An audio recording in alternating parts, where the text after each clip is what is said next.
right, good afternoon and welcome. This is your Mountain State Update for September 10th, 2017. This is your Sunday political sermon right here on WTSQ 88.1 LP. Keep up with the show throughout the week on Twitter at Mountain State Up, and you can subscribe to the YouTube channel, catch up on previous episodes and other stuff. I'm John Cantees, and today I'm joined by the man, the myth, the free man, the myth. Yeah! Free man in the morning. Dan Hyman. That's right. And also joined by Face Off Season 2 finalist and local citizen activist RJ Hattie. Yay! Who's also free. He's also free. No one's not under prosecution. Right. Thank God. Candidate for mayor of Charleston, Amy Goodwin. Hello, Amy. Hello. Also free. Also free. And Erin's hanging around from the Brew. Yay! She feels the need. Maybe possibly under indictment in some state. I don't know. That's okay. Under investigation, at least. I still probably am wanted in La Mesa, Texas. Why is That's not good. what's that about? I have a speeding ticket that I never paid. Oh no! was driving. Well, now Very that's out there. serious, Dan. Now it's on the That's public very record. serious. Could be. Good luck. We'll Could miss be. you. Thanks very We'll miss much. you. I appreciate it. All right, so let's talk about Amy a little bit here. Yeah. Amy, you're running for mayor. I am. Talk to me a little bit about why mayor and why now. Well, first of all, let me say that I attended. Bring the mic up a little there. I attended 2 hockey games yesterday. And Amy is across- sick, by the way, everybody, so just give her a pass on I this. think I'm sick, but I also think Yeah. I might just have like crazy laryngitis. So I Well, I apologize. appreciate you coming in regardless, but especially since you're not feeling well, I really appreciate it. Oh my gosh, no, I'm Yeah. totally glad to do it. She really did it because she wants your sympathy. Yeah. No, I want Aaron to. All right. No, and that's true, because we're too busy at home for Sympathy's a good sympathy. thing. Yeah, get up and keep moving. No, I'm doing this so Aaron will take me to lunch afterwards because I'm really thinking there about you chicken go. and waffles. Free food. That's all. There With you chicken go. and That's a waffles, big I'm digging incentive. chicken and You waffles. got to have your priorities. You know what? Honestly, here's and Aaron, who is actually a really good friend of mine. I say this to her all the time. I say, "Do you really think I should tell people the real reason why I'm running for mayor?" And she's like, "I don't know, maybe, but maybe not." It happened over a very short period of time. I was one of those people who served in state government for 22 years, but on the flip Did a side, good job. Yeah, you and were said, the "Thank you." tourism commissioner and Tourism deputy secretary of commissioners, commerce. Secretary of Commerce. I was communications director for several governors, For Tomlin Wise and and Wise, Tomlin, yeah. and so I was that person who was always standing behind the scene and not only criticizing from the inside, but said, "I'll never run for public office because Yeah, right. that's just not my personality. That's not my MO. That's not my style. I'm pretty upfront, sometimes to my detriment, and I say what I think." Aaron knows this. Sometimes in my To her detriment. But I was sitting there with Booth one night and we were talking about who's going to run for mayor, and this was last year. And we started going through the typical cast of characters. And Right. unfortunately for me, I'm also married to a guy who thinks I can do anything. Yeah. And he said, you're smart, you're capable. The list of folks that we were just talking about. We really believe that in public service, you don't look at the job for the job. You say, okay, it's just like me applying for a job, putting out my resume for certain things. I wouldn't apply for a job that I didn't think I was absolutely qualified for and would be a superior candidate or a superior contender for a job. I just wouldn't do that in general. And so when we talked about it, we just said, you know what? I never said I never say never again. Right. Number one, but I think I would do a great job, and I think of it as a job process. I really am trying not to think about it as a political race or a political campaign. I'm applying for a job Right. here in the city of Charleston. Well, because that's I what think it I is can at the end do of the good day. things. Yeah, it is. Yeah. You're applying for a job, Yeah, and right. the Yeah, whole and city is it's- interviewing you. And that makes sense. I mean, there's so basically you're saying that Booth talked you into it. A little bit. Yeah. little But I mean, the thing is that sometimes I do wonder whether campaigns are the best way to select people, because there are people who are good at campaigning, who are just sort of natural kind of backslap or schmoozers who are not really very good at governing. That's right. They're two different skill sets. Or I they're mean, good at governing, overlap. or they're good at some, governing and they're terrible at campaigning. but one or the other. Right. Yeah. You do have both. Yeah. You do have both. But Yeah. so I mean, you feel like I like Danny Jones. I don't always agree with everything he's done. I mean, it feels like the city is been fairly well run. I mean, I guess the budget's always, the bills are always paid, and the the budget, more or less balances. And he tries to attack it. I'll give him that. Sorry, go ahead and finish. Well, what would you do different? Yeah. I think that, and that's what everybody says. What makes you so special and so unique? I'll say this. Maybe just fill the potholes. That would help. Can you do that? Can you just do that? Fill the potholes for us, Amy? Okay, there's a good one. I'm a That's runner. a good example. I'm a runner, and I run on the roads a lot now. So trust me, I think I feel the potholes more than even folks in their car because I'm stepping in them. Here's what I'll say. I think that there are other good candidates that are out there. I think that the city is currently being run very effectively. But I also think that we get stuck. We do it in state government too. This was my biggest challenge with state. It's my biggest challenge with government in general is that we continue to do the same stuff because it's kind of working and we're doing okay and there's no real... This is how we've done it. This is how we've done it. And so we're not very creative people. Traditionally, let me say, in state government, we don't go out of the box on things, and we need to employ best practices from cities who are doing it better than we are. Yes, the Civic Center is the best thing that they've done in 10 years, but my concern about that is the mall. Right. Downtown's growth. So it's we have to try different things, and I think we have a lot of great city council folks. I think we have a lot of great commissioners and a lot of great people, but we need to, This is what I say to people. I said to people at a volunteer party I had earlier on this week. I said, I think the thing that will make me different than everybody else is I'm a disruptor. I'm a disruptor.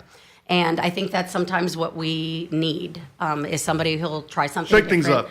Yeah, and not really worry about the flip side or the flip side of the consequences. Yeah, we usually, the part of the problem with government is that we usually only try that sort of stuff when the wheels are falling off. Well, because you're using taxpayer dollars. So think about this. We wouldn't run a business when people say, "Well, we have to run government like a business." No.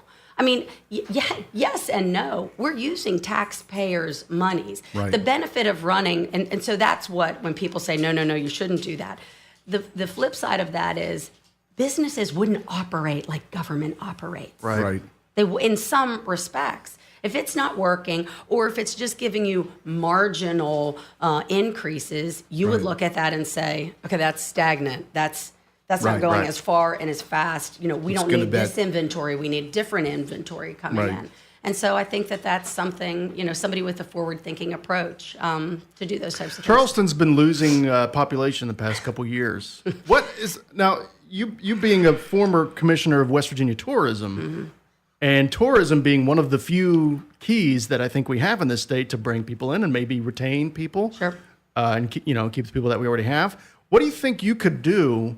Or what do you think that experience as being involved in tourism, how do you think that would help you as mayor of Charleston, who's currently bleeding population? Well, first of all, that's my wheelhouse. That's my jam. Yeah. And that's when people say that's my comfort zone, like you just hit me you just hit the softball to me because that's my jam. But let me go back and address the issue of population first. Sure. I wrote an editorial a couple of maybe months ago now that was in the Gazette that addressed that because there were people who said, "Oh, Amy, don't get so exercised about that." Because I would say, I think we used to be over close to 100,000 people and now we're below 50. Don't get so jazzed about it. But, when you have fewer people, you have fewer butchers, bakers, candlestick makers, just at base. And so, we're a city that's very unique in that we grow to 250,000 people during the day. But our base, our population, our people, it's the decline of the mall. It's downtown business. We need people to live in the city to keep a thriving city. So let me address that first, and then let me say this. I think it is the thing that we are going to have in our back pocket if we invest in it, like we do other things around the city. Right. Travel and tourism is the thing. Listen, the millennial population is the fastest growing travel and tourism population, period, end of paragraph. They spend more. They want real experiences. They don't want to. It's a little bit of a problem with the mall. Very true. They don't want to eat out of the quintessential, the box stores or box restaurants, and they want to touch it, feel it, smell it. They want local, and They if want you something ask, different. yeah, they want something different. They don't want the same old, same old. That's why they travel. They spend more. That's why they're Exactly. not buying houses. They're not buying cars because they want to have a local experience. They are doing what my generation failed miserably in doing. Our generation went, oh, wait, our parents said, get a good job, Right. buy a house, buy a car, you'll be a success. Have a bunch of kids. Yeah. That's your success square, right? Right. But these kids or these young adults now are saying, wait, come again. That's not what I want. I don't want to have massive loans. I don't really care about the emblem on my car. I want to, open up a craft beer. I want to put my talent to work by art or music or craft beer, or I want to open up a, stand-up paddleboarding. They want experiences, not things. And so I think my generation and the generation above me are looking at these kids as, well, they don't know what they're going to make the decisions for us. Right. That's what's going to happen at the end of the day. And so we are either going to embrace what they're spending money in, which currently I know we don't, because take a look out the window. Yeah. What's there on the riverfront? How do we develop it? Where's the plan? And what are we doing? I'm not sure why we haven't shut down at least 1 or 2 lanes of the boulevard. Anybody ever been stuck on traffic on the boulevard? Occasionally. Okay, yeah, because we're either doing construction or we shut it down for a parade. Right. I mean, there's no reason that we can't utilize the river better than we do now. More I mean, pedestrian. Yeah, the amphitheater was great, but I'm experiences. talking about true development. The city of Charleston, we can make incremental gains, right? We can keep pedaling, but it's going to have to be a massive, big thing. We're not getting a huge company anymore. We can't be looking for those big golden egg wins. Those things aren't going to happen to us. We have to change ourselves. Build it and they'll come. Yeah, absolutely. But we got to start thinking outside the box. We can't. What are you going to? You mentioned a couple of times. You mentioned the mall, and of course they have a big loan coming due that they're going to. Looks like they're going to default on, which is not. I read that in the newspaper, and I was not encouraged. Shall we? They're say. going to stay open somehow, as I Yeah. understand it. Well, first of all, what's going on there, and what can we do that's different and better? Yeah, sure. So let me say this: 25 to 30% of the malls across the United States of America are going to close in the next 5 to 7 years. Period. That's just a fact. It's just a fact. And so what other communities are doing with we're not, hey, guess what? We're not the first city to deal with this problem Right. With the mall and our anchor stores because of the way that we buy our clothes and buy the things that we need. Yeah, I mean, we're shifting. You mentioned, sort of artisanal, walk to it kinds of small stores. So more people are maybe spending at Kinship Goods rather right. than, That's right. going to Sears or Macy's. No, there's no question about it because everybody can get the same thing at that shop when I can get something unique at a Kinship or a block print Right. shop. So let me say this: what other cities are doing, and this should be a part of the Civic Center plan. We're going to have this great, $100+ million Civic Center, but we have a mall that has our 2 anchor stores that are getting ready to crumble. This is the other thing that bothers me about elected officials. They will always worry about to the next term. Well, it's going to be here until we have to look at the next 10 years, the next 20 years, what's going to happen. Right. People all across the country are building residential housing, and it's not just for millennials who, by the way, want to live downtown. These McMansions and these large homes that are being built all across and outside the city, they're going to go empty. They're going to go For a while, empty. at least. They're absolutely, because they don't want them. They want to be downtown. They want to be able to walk to work, walk to church, walk to breakfast or a shop. So they're doing housing. Senior populations need places that are accessible and downtown so they can do their shopping. And they can connect with people. Kind of the same, opposite ends of the spectrum, the millennials and our senior population. It's the thing that the city of Charleston, I believe, that needs the most to continue to have a robust economy is more housing downtown. And not housing like, and Booth and I, my husband Booth Goodwin and I just bought a new place. because of one reason only: sidewalks. Yep. We have teenage boys. They are saying, "Hey, can I go to so and so's house because we're gonna?" Well, unless there's a safe sidewalk or a safe place to go, the answer is no. I got to drive you. I've got to. Well, that's not a luxury that too many people have. So we have to push more people downtown. We have to get our population up. We have to have more affordable housing and housing for not only the millennial population, but also senior living, accessible. So communities are doing, they're literally ripping the roofs off of malls and making them open air communities, apartments, and businesses too. Yeah. I mean, but I think when people looked at Brick Street, and what Greg Burton did when they came in with Brick Street, like, ooh, how's that going to work? Is that going to fly? It's fantastic. Yeah. And so they are an anchor of the mall now, because that wasn't Brick Street forever. So we have to be yes, it's hard work. Yes, there's no easy answer. But we have to be looking at best practices from other cities, and those are two options. Yeah, there seems to be a lot of options for living around downtown and even on the East End, but it seems to be like you're choosing between, a lot of the time, between the projects or a $190,000 house. Oh, no question. So there needs to be some stuff in the middle of that. When we were looking, and my husband had, we had, saved, and we had a couple bucks in our back pocket. It was hard for us to find a place downtown, because we used to live on the East End before we kept having too many children. And then we're like, great, now we got to get a bigger house. We don't have any room to put these people. But we loved it because I would walk to the Capitol and work. He would walk to the Federal Building. There was a park around the corner. Right. There was no grocery shop. There was no grocery store, which is a monumental problem. So those things have to change. And you know what? I hate to interrupt you, but you know what else I'd love to see change?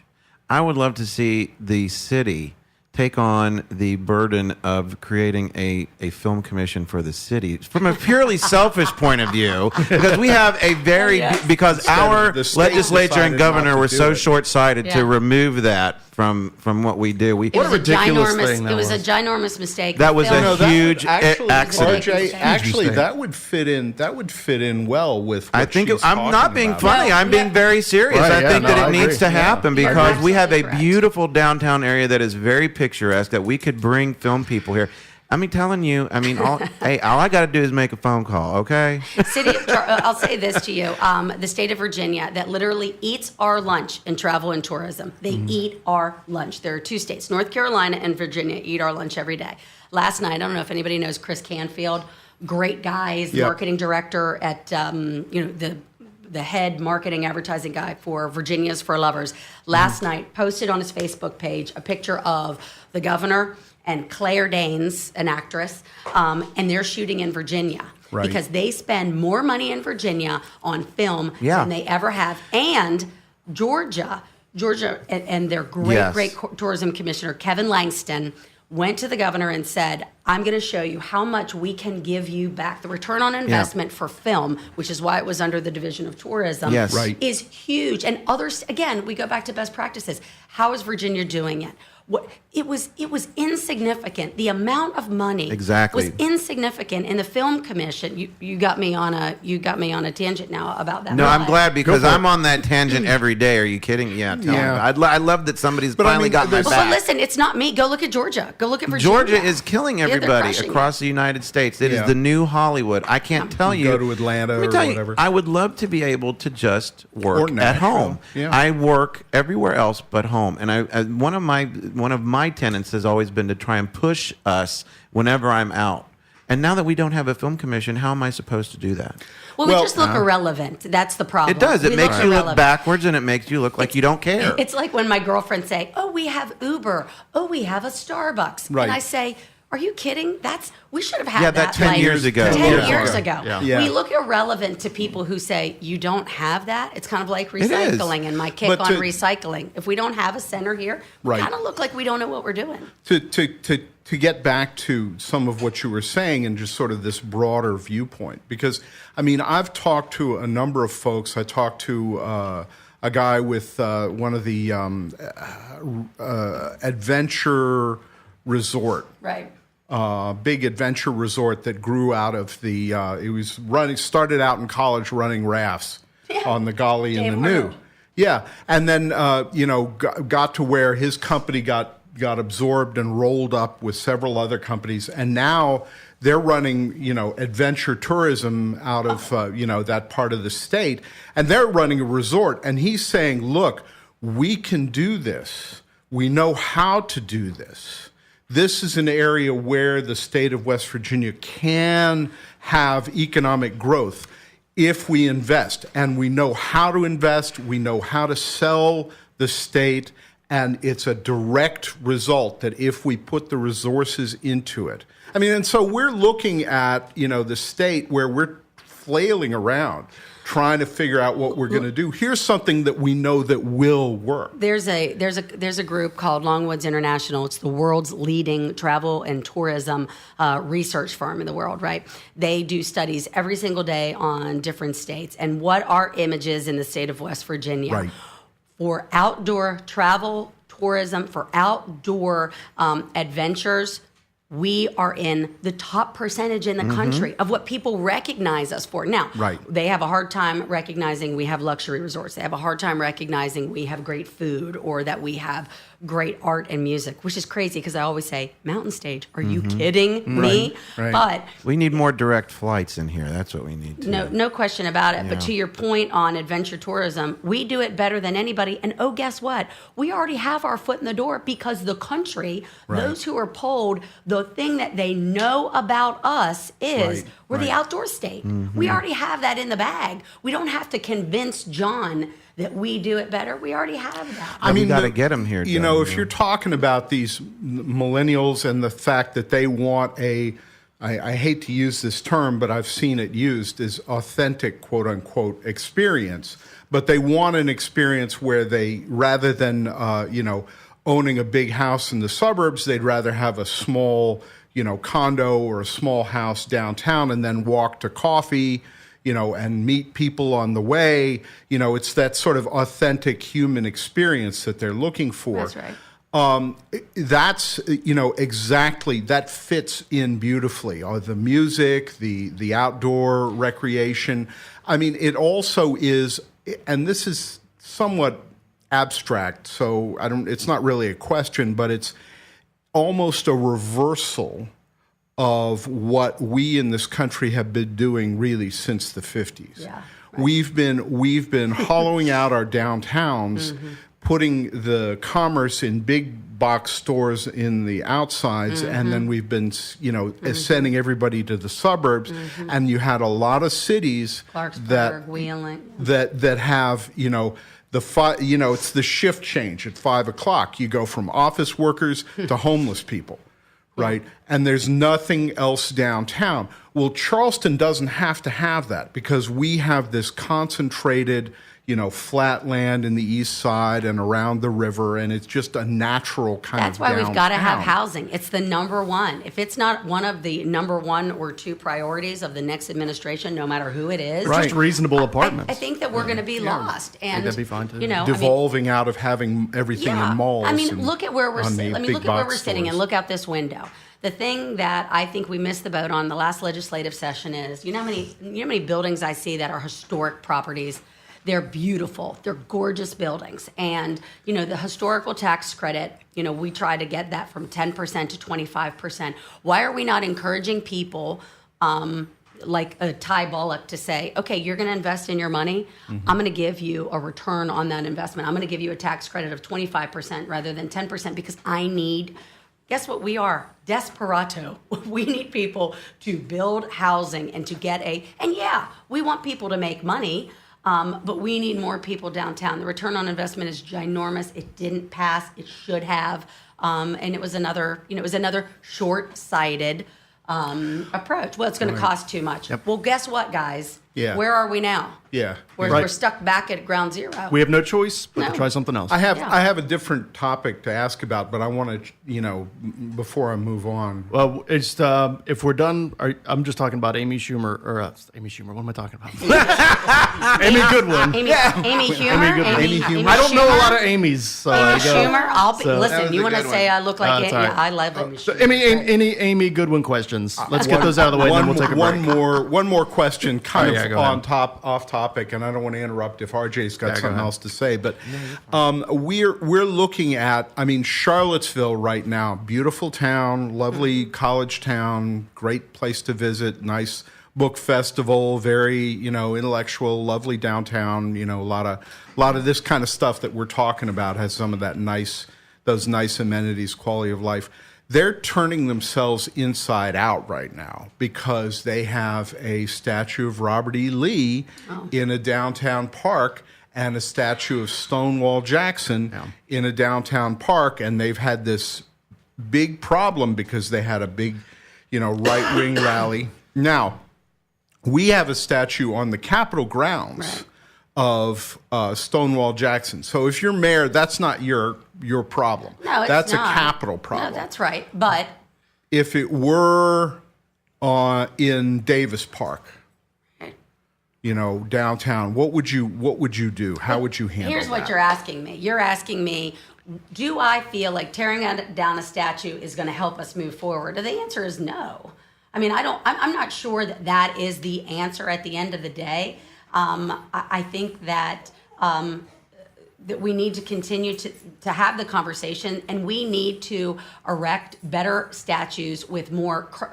Where's Katherine Johnson? Where are the historic figures that we now look towards? I mean, I think that history has been, and the regurgitation of what's happened in our history has been very limited. And so I think that we need to take it upon ourselves to do a better job of showing who we memorialize in our statues. I agree.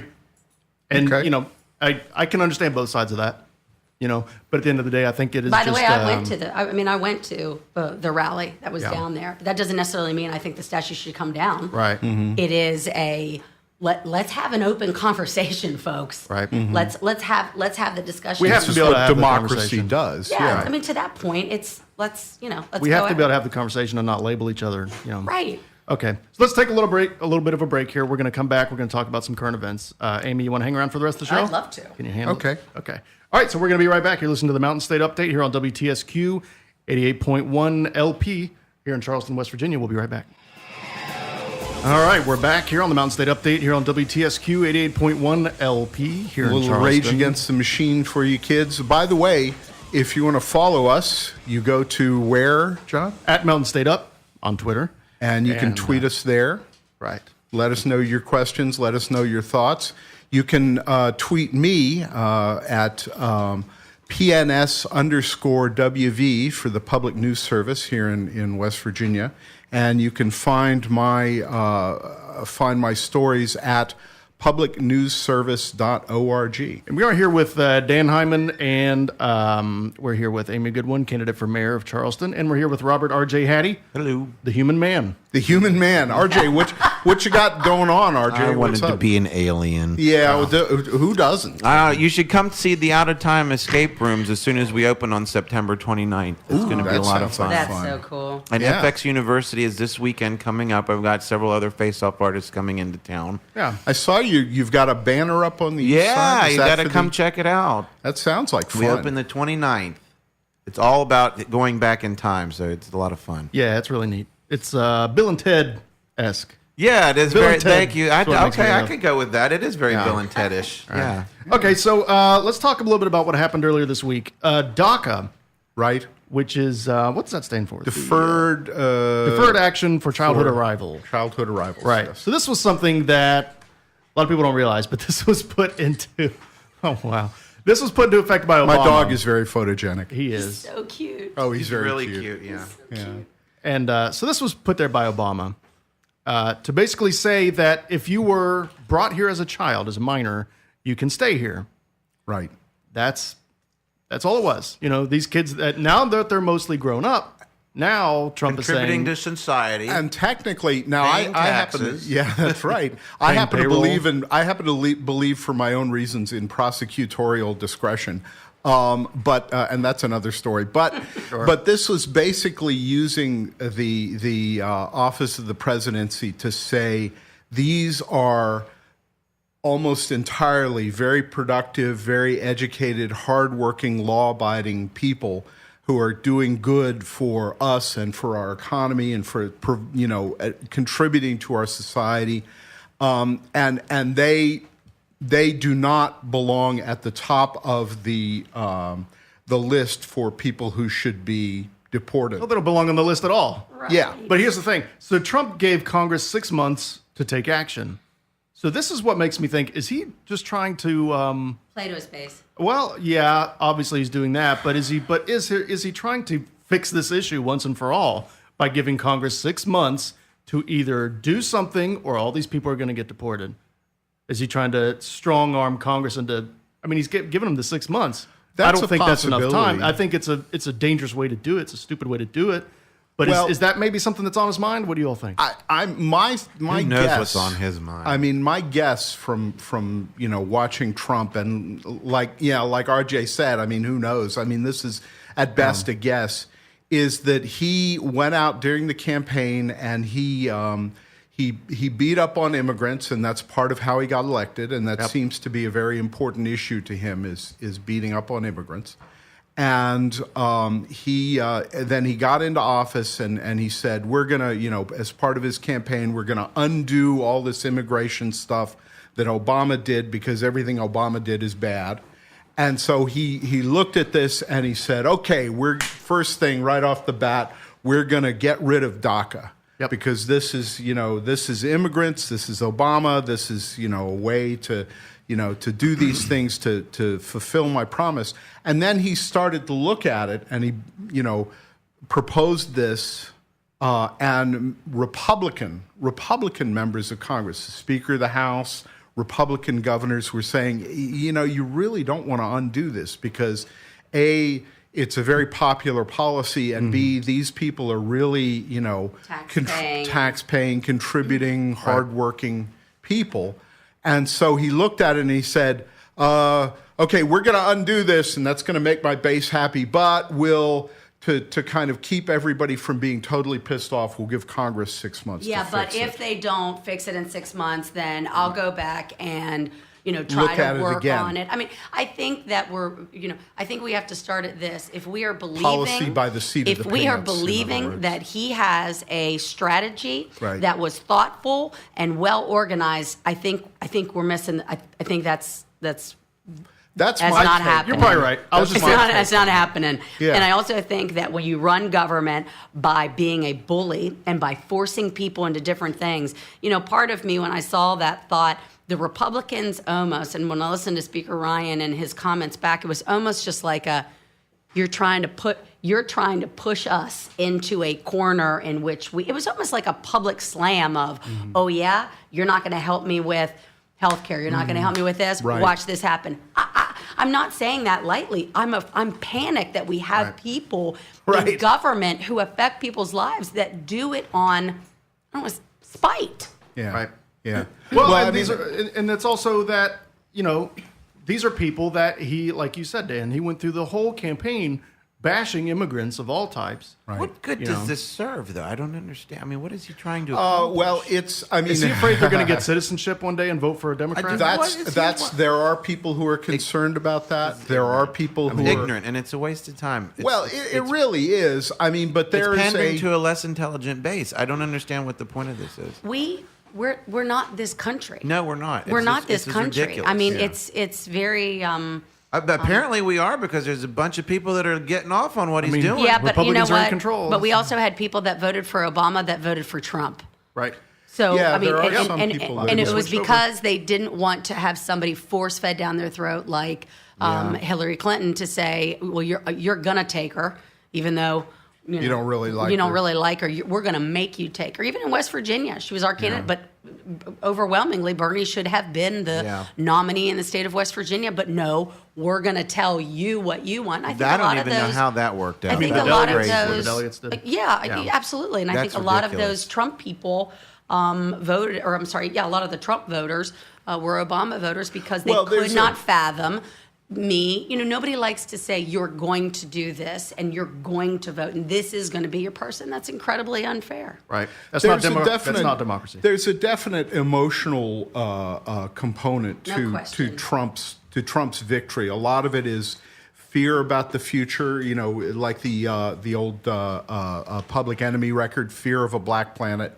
There's a fear of brown people. There's a fear of You look different than me. There's also a fear of what's going to happen to the economy. There's this, fear that all of these industrial jobs are seem to be going away. They're being replaced by technology. But and that after makes all people this time, scared. after DACA all this wasn't time, stopping though, that, though. Yeah. But after all this time, does it not just show you that there's always going to be a race issue? After all this time, it's never going to go away. Yeah. Maybe not entirely. That doesn't mean we shouldn't strive. Well, to, no, of course not. But I'm minimize. saying it just seems to me that Well, it there's is better always than going to be better than somebody. it used to be. Right. But you're right. I mean, RJ is absolutely right. There's always going to be, the David Dukes of the world, the people who show up when you try to. Yeah, but I got to be honest with you guys. It floored me to see what happened. It floored me to Oh, see the massive yeah. amount of people Well, I was surprised by the level of it. Yeah. tiki torches. Yeah. March. I was absolutely. I'm telling you. It was a Kmart I was. special. But I was shocked though. I was Citronella shocked Nacht that we was have that somebody many called it. people. There wasn't a mosquito that have within a so mile. much hate still. Right. No, I mean. No, it's and the- panicking. My Right, I kids know. didn't get Yeah, it. you're right. Yeah. They didn't get it. No. They don't understand. Well, they've what never people are been doing. through it. No. Right. I mean, that's the thing is that, there's this divide, cultural divide, red and blue America. And blue America is like, okay, well, this is different, but hey, it's working. I like it. I like the fact that my neighbors are different than me. I've got a Muslim doctor. I've got a black teacher. I've got, whatever. It's Hispanic. Somebody speaks Spanish in my street, but they keep a nice garden. It's all good. It makes We life talk about- infinitely more interesting. Yeah. We talk about being worldly, and we talk about breaking down barriers, and then you have people that. I mean, that's how you educate people about other cultures and Well, things, but the experience thing them through is your that personal interactions. The thing is that that's what the sociologists will tell you is that people will dig in and they'll say, I don't like them, whoever them happens to be this week, right? I don't like the gays getting married, or I don't like immigrants coming in from Mexico or whatever, until you meet them. Until you realize that your nephew is gay, or your uncle has always been gay, but you didn't know, Right. Yeah. or that the people who are fixing your house are illegal immigrants, but they do a great job and they're wonderful people. But here's the question: why do you care? Yeah, well, Why do you thank care? you very much. Why should do it I be- care Yeah. that the Well, you're person taught to who care. is you're taught to care. I don't care. My kids don't care. Yeah. You're taught to care. You're right. You're, but this ideology that the illegals are stealing our jobs, which is just not true, but it's promoted. There are people who put muscle behind that. We And- were talking about marketing before. This is an ideology that's been marketed. And because I think that, again, and I'll put the blame on those of us who are standing, opposite to the issue, we didn't do a good job. Yeah. We didn't do a good job in explaining what the benefit was for Obamacare. Right. We Oh, didn't yeah. do a good enough job explaining to folks who are voting what the benefits were. We sat silent because we thought, okay, don't say anything, don't rock the Just boat. stay the course. Stay the course, Stay the man. course. We're doing really well. We'll just keep And- losing I think- seats. I think in a way, that's right. But the funny thing is that now along comes, Donald J. Trump, and the Republicans are in control of Congress, Right. and they try to do these things, like they come forward and they try and repeal and replace Obamacare, and everybody says, well, wait a minute, is that going to mean I'm going to lose my insurance? Don't do that. Right. Don't. It's very unpopular. And then they try, Repeal and replace, but let me keep everything about it. yeah. Oh, we hate And what they don't Obamacare realize is, until let we me realize keep we're what I going to lose have. it. Yeah. Let me keep what I have. But What you then- have is Obamacare. But Right. now, they're going to say, get rid of Get DACA. rid of it, yeah. Get rid of DACA. Well, wait a minute. But this now, is you're really talking about my neighbor now. Yeah, Yeah, don't exactly. talk about, Talking about don't my talk uncle about the here. young woman who plays soccer for us at the high school, not her.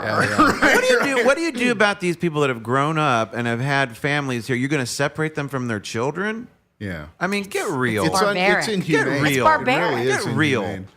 Well, it's really irritating. I mean, it's really irritating. I get It is. incensed over this guy. But that's It why really we is want you on the stupid show, stuff. RJ, because And by the way, from a this is city perspective, this is something that this is a familiar feeling. right. yeah, from a From a city, city perspective. but look from a city perspective, guys. We would love to have these people here.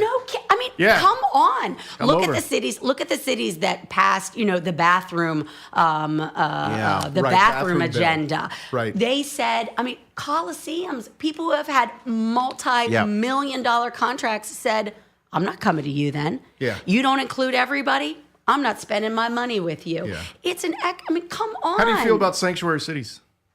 Amy Goodwin. Well, I think that to Dan's point, don't we welcome everyone? Right? Why would we not? Yeah. That's now to the wayside because funding was just pulled, last week? Yeah. There's been the LA City Council, Which is crazy. they just replaced Columbus Day with Indigenous Peoples Day. And I thought that was an interesting move in the you're- overall culture war. You're going to get some. You do you think about try that? and do some things like that, especially in West Virginia. You're going to get flack. If you tried to replace Columbus Day with Indigenous People Day in West Virginia, you'd catch a lot of heat for that. what do you especially think when about that? especially when our legislature focuses on things like making English Right. our state, Official our state official language. state language. We get, what? Stop the bus, man. We have so this many other things to bigger talk things about. to talk about. I'm Making happy the to- Bible the state book. Wasn't I'm that happy something that to happened be last engaged session? and involved, but that's just the same as you can't tell me what to do. Well, aren't I doing that? I think I am doing that in a Yeah. way when you pass legislation like that. Well, and Don't there infringe was- upon my rights. It Well, you was kind of the- are. It was the what I call the right to discriminate bill, the religious protection Freedom, something or other. religious freedom. Yeah, RFRA. And it was to protect Religious bakers Freedom who don't want Restoration to Act. protect Yeah. bakers That's right. who don't want to make wedding cakes for, Again, and to for my gay point, couples. North we Carolina, spent- Illinois said no. Oh Yeah. my God, you're killing us. Yeah, You're killing us. And there's no reason to pick that fight. There's other than to satisfy a section of the electorate that really thinks that it's important. But the West Virginia legislature spent hours and hours of public debate and all kinds And of not on stuff the budget. that thing. And then we passed the budget, a month late, or that was not this year, last More year. than that. It was a month and a half late or whatever it was. It shouldn't be late. Yeah. It shouldn't be late at all. Well, especially when, when you've we're got, wasting time on, that's what you're talking about. Yeah, exactly. Yeah, and we've been through that on this show before, but it's just aggravating. RJ's point is, this is just frustrating. It gets to be, you kind of think, these people. And They're this in is your what- daily life, and you know that they have better sense than that. And this is I'm why gonna- good people don't run for office, guys, because they're listening No, to you're this right. nonsense. Amy, and I they're have saying, contemplated it for years running for Right. office. I have wanted to run for years, and the one thing that keeps me away from it is the fact that of the ignorance and the It's lunacy silly talk. that happens. It's just silly talk. It's just Yeah. you need to cut the fat out and just get down to business, and they just can't continually. They just don't know how Well, to do good it. people say, I don't want to get involved in I don't that. want to catch that. I don't want That's to. just crazy. Well, I do think. Back to the point about the Trump administration. I'll plug a story I'm working on for the Public News Service, which you can read at publicnewsservice.org. So I'm working on a story today about the fact that the Trump administration proposed in their budget, which looks like most of it's going to be changed by Congress, and I don't think this cut will go through. But the Trump administration proposed a $1 billion cut to NOAA, the National Oceanic and Atmospheric Administration, which includes the Weather Service, which includes the National Hurricane Center, yeah. which does all of the weather predictions, which does all of the warnings. You do the tornado warnings, you do the storm warnings if you're on the coast. And here we are in between two of the worst hurricanes in human years, history. in decades, right? And they're talking about this, and the reason they were talking about doing it is they went in and they said these folks deal with climate change. They study climate change, and we don't want to study that. We're gonna cut everything that has to do with climate research, and they went in and they slashed this budget, and now at the moment the Weather Service has an acting director. It doesn't have a permanent director. It has an acting director, but millions of people's lives are on the line right now, right now, even now. as we speak. I mean, whether or not you believe in climate change, you do want to get accurate weather reports, people. Well, I mean, this is important. The hurricane thing is a really simple example of climate change. The waters are warmer. We know this. Expand. This is verified. Warm water evaporates more. Evaporation. Okay, we're getting into the water cycle. I think we all know this, right? Yeah. The water evaporates. More water in the air. More warm storms. water. More fuel for hurricanes. We know that's what fuels hurricanes is warm water.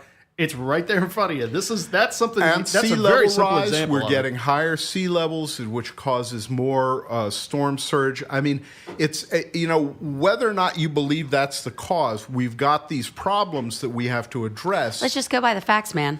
Yeah, exactly. Let's just look at the facts. Exactly. I mean, and this is like we were talking But about. everything is fake news these days. Right. That Well, that's the that doesn't problem. add up to what they want it to add up to. Yeah. So, and that's the hugest problem, is that people are out there believing that garbage. Yeah. Yeah. Yeah. I mean, that's kind of The real masters of fake news, this is what kills me, is everyone's talking about all the infractions of CNN that occur every now and then. And I talk about it on the show too. But Fox News and the Republicans are the masters of fake news. They have been for decades, since before I was even born. Right. They're the ones that have been putting out purposefully misleading, purposefully fake crap on the airwaves. Nobody ever calls them out on it. And they're still doing it. They're still doing it. They're doing it every day on purpose. CNN, MSNBC, NPR, BBC. People screw up, Right. accidentally, Absolutely. And they all always the time. They always do a retraction. Fox They always News, do it Fox they always News, and take care of Republic, it properly. Fox always. News and the Blaze and all these Republican outlets are constantly, purposefully doing it from the minute their feet hit the floor in the morning to the minute their bed hits their expensive silk pillow at night. I mean, they've been doing this. That's their agenda. That's on purpose. That's different. Dan, you know this. There's an entire new industry of fact checkers Dan, you have your hand in up. Yes, I the have my news. There are an entire new industry Yes. of reporters who are now just That's all they fact do. checking. That's all they do. Is Yeah, that they ridiculous? track That's ridiculous. It's, that it's even has to absurd exist. that it has to exist. Yeah. Well, it is I absurd. want to change. Make your point here. We got 4 minutes left in the show. Exactly. That's to not that I don't want to talk about this, because I want to talk about it, but I do have to say, let's take a minute to recognize that this is John's last show. Yep. This is John Canty's last show behind the board running Mountain State Update. This show will be around in the future, although we don't really know what form it'll be in.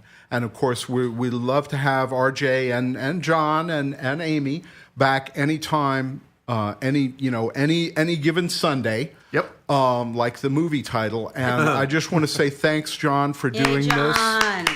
Did a great job. It's been a fun show to work on. It's been fun. And it's a quick hour. Thanks boy. for having Man, me. it is fast. It is Thanks quick. for having Isn't it, me. though? I always flattered you asked me to show up. It's fun to learn the amount of stuff that I've learned, and it's fun to teach others what because this is an incubator in a lot of ways for a lot of people. A lot of people that are here haven't done this before, and everybody's learning, and everybody's if you compare, Hey, man, it's community radio. Yeah, I mean, I was going to say and that's how it's- good things start. right, Yeah. and it's excellent, and it's come a long way. Everybody's doing good. Everything's sailing real smoothly. All the hosts are good. All the shows are good. I listen to WTSQ whenever I'm in the car. If I'm listening to radio, I listen to WTSQ. I don't listen to anything else. Yep. And I'm just going to continue to do that because this is my favorite station. So yeah, it is. That's I brought what him other- J.Q. what- Dickinson salt to make with his supper. yeah. tonight. Thanks for the salt. I love salt. That's what you Cool. give somebody, salt. They gave me some Unless salt. you've not had J.Q. Dickinson. If you've had it, you know why I gave it to him. never had Because it. it's delicious. Oh, But okay, all right. I'm ready for it. Cool. So. Best salt ever. So, do we have anything else we have to do? before you go? Well, I do have one last Trump tweet of the week, aka Tiny Fingered Bully Report. We do this weekly, the Tiny Fingered Bully Report. So let's go into that. And this is not only the best one ever, objectively speaking, but this is my favorite tweet he's ever tweeted. right? Wow, that's saying something. Yeah. That's a lot. So here you go. I can't wait to write it down. This is from, let's see. This is from March 14th, 2013. Huh.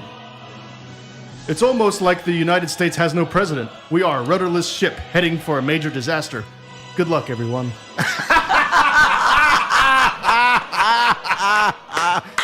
It's interesting to repeat that out in a different context. I love how they mean so much more now.